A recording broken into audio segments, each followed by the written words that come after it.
Hey peeps, how's it going? Hey, I just wanted to hit you guys up with this new video. When I first started rockhounding and finally decided to start polishing my own rocks, I didn't have the money at all really to buy a fancy saw or a flat lap like this diamond, high-tech diamond right here. I couldn't afford any of that. So I thought to myself, well, what do I need to do in order to polish these rocks and make them look nice and shiny on a budget? And I found a very successful way of doing it. So the video you're about to watch is how I figured out how to make a perfectly shiny rock. In this particular case, it's a very expensive piece of fire obsidian. Look beautiful at a budget. You don't have to spend a lot of money in order to create something beautiful. You just need a little bit of ingenuity and away you go. So I hope you enjoy the video. If you do, like and subscribe, share if you can, and we'll see you on the next adventure. Peace out.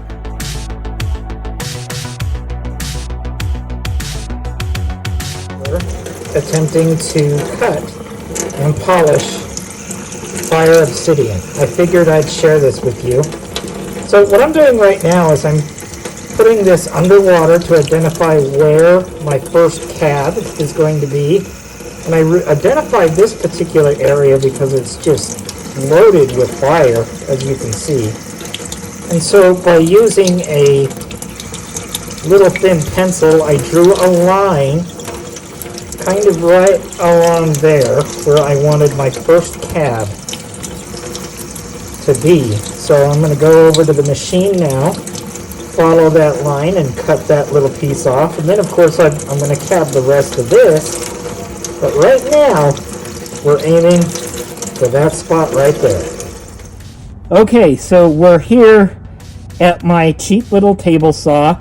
A lot of people wonder how I'm able to cut and polish beautiful rocks with cheap stuff. Well, I mean, you can do it. It can be done. So this was a hand-me-down saw from my father-in-law. It's a tile saw.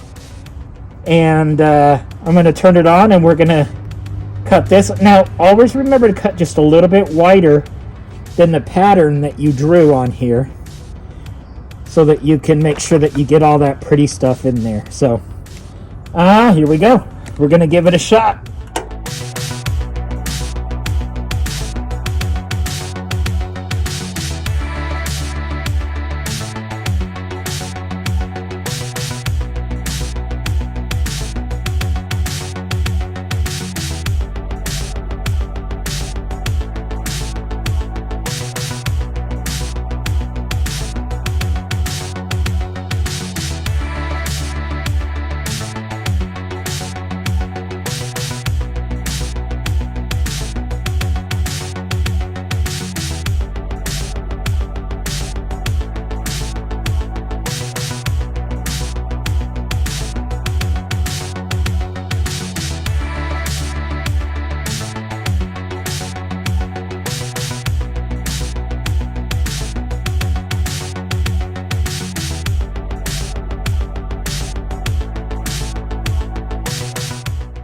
Okay, so now we're going to move to the polishing, sanding and polishing side of things for this stone.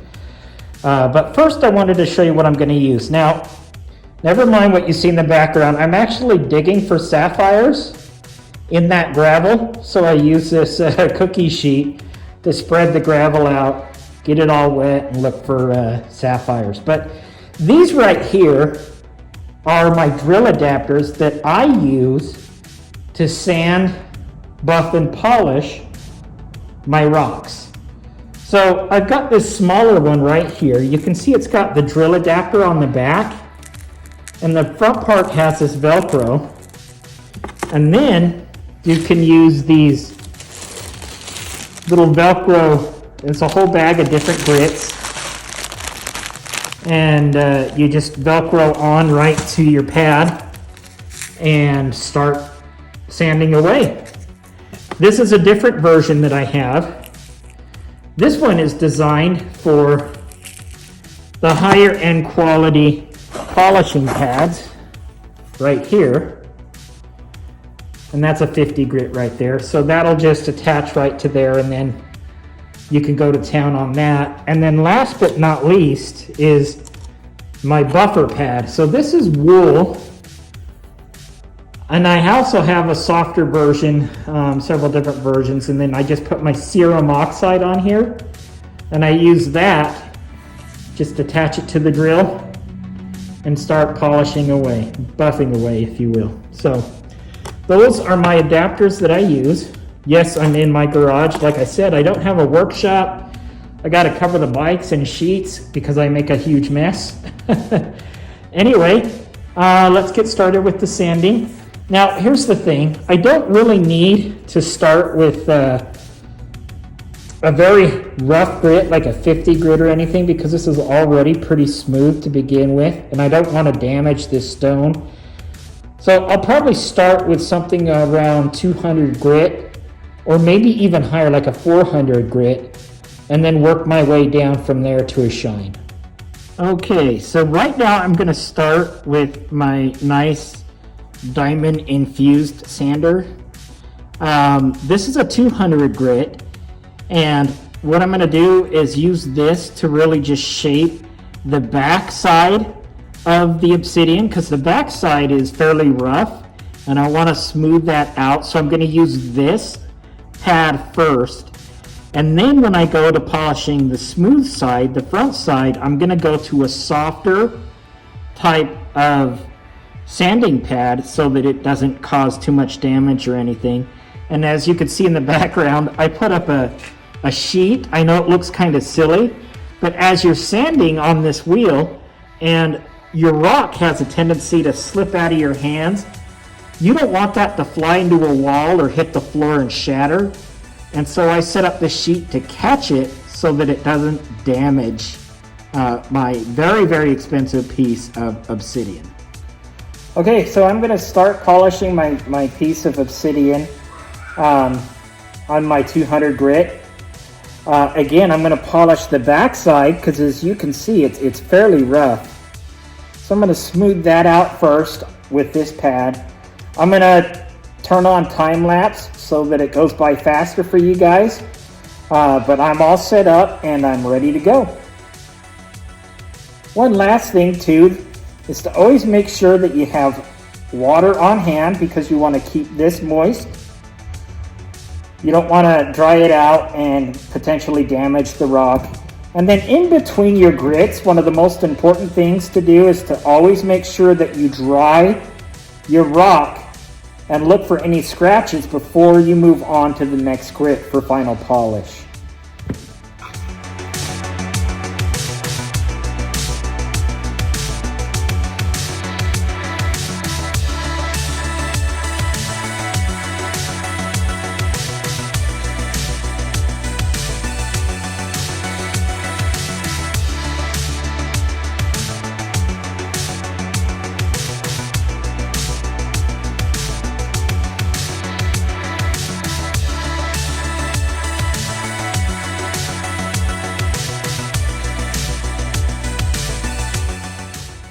Okay, so I'm done really doing my rough shape. The back side of this was incredibly difficult because it had a big chip in it and I had to sand that out, which came out pretty nice. So now what I'm going to do is now start moving on to my finer grits to really smooth this rock out and give it that shine. But I also rounded the edges, as you can see. I just think it looks better when it has a rounded edge instead of a sharp edge. Anyway, I didn't manage to fling this off of my little sander and into the sheet, which is a good thing. I managed to hang on to it. Again, that's just a part of low-tech, do-it-yourself kind of stuff without spending the big bucks for you know, the big flat laps or cab kings or anything like that. This is basically the poor man's way of doing it, but it's effective, and I wanted to prove to you guys that it can be done. So the first step onto polishing this rock is pretty much done. Now I'm going to move to the softer pads so that it's a little more delicate on sanding this, because as you can tell, the surface is already fairly smooth, except I do have a few little rough spots up here that I'll work out. But the surface is fairly smooth, so I don't need an aggressive grit like this diamond sanding pad. So we'll move to that here in a moment. Okay, so I've now moved on to my softer pad. You can see how this is cushioned. And the sandpaper looks more like your traditional sandpaper, but it's going to be more delicate when it comes to final polishing on this rock. I'm also going to shape it just a little bit more, make sure, you know, to round these edges just a bit more. But this is going to be much, much softer. The problem with these other discs, as you can see, is if your Obsidian were to catch one of these edges, it's possible that it could snap or break or fling this piece of rock directly out of your hands. And with this, you don't risk that. But keep in mind that the RPMs, and you can control RPMs when you're using a hand drill. And I use this Black & Decker hand drill right here, which I just got online from Amazon. Same with the adapters. But this, I can adjust the speed and control of the rotation. So if I feel like I'm losing control, if it's going too fast or anything, I can just back it down and save my piece from disaster. So I am going to start sanding.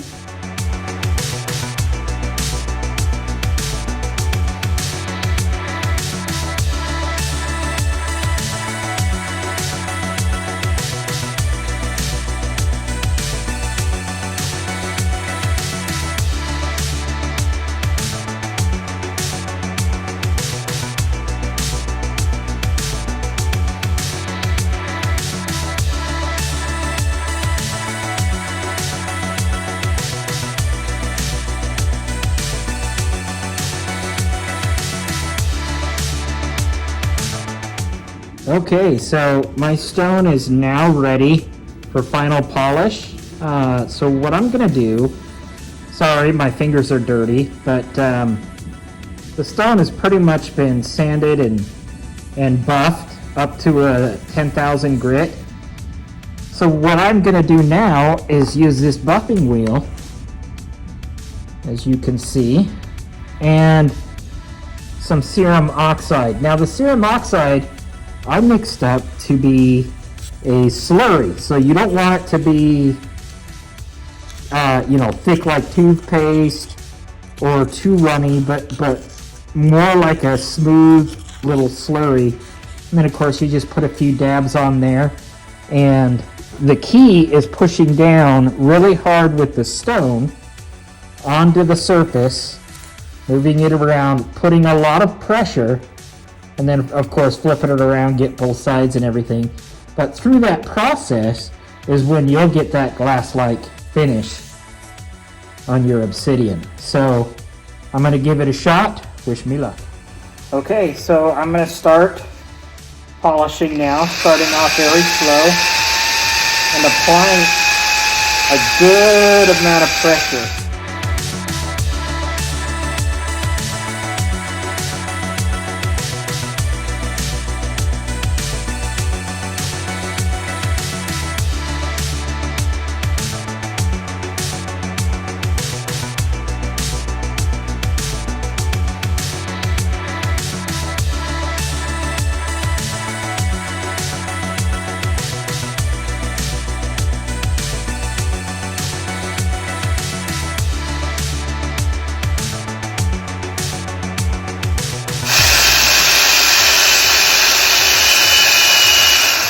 And I'm only polishing one side to show you what it's going to look like. So let's see if it accomplished its job.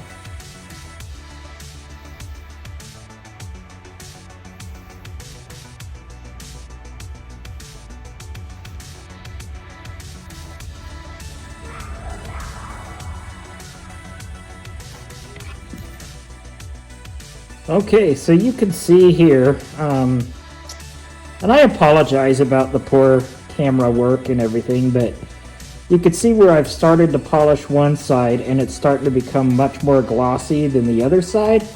Those are not scratches, by the way, that's just smudges from the paste, but yeah, that's it in the works. So I'll just continue to keep buffing and applying pressure, and this thing should come out with a mirror finish. Let's cross our fingers.